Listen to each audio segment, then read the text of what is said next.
સમય સંપદાનો સદુપયોગ. મનુષ્ય પાસે ઈશ્વરે આપેલી સંપત્તિ છે સમય.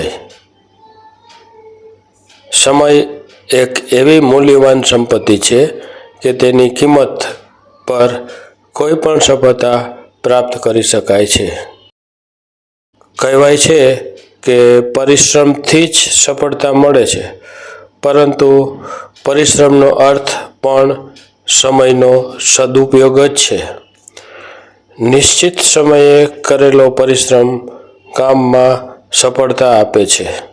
દાખલા તરીકે, સ્કૂલ કે કોલેજમાં ભણતા વિદ્યાર્થીઓએ વર્ષ દરમિયાન પોતાના અભ્યાસક્રમની તૈયારી રોજે રોજ નિશ્ચિત સમયે કરેલી હોય તો આપેલ પરીક્ષાનું પરિણામ અવશ્ય સફળતાવાળું મળે છે.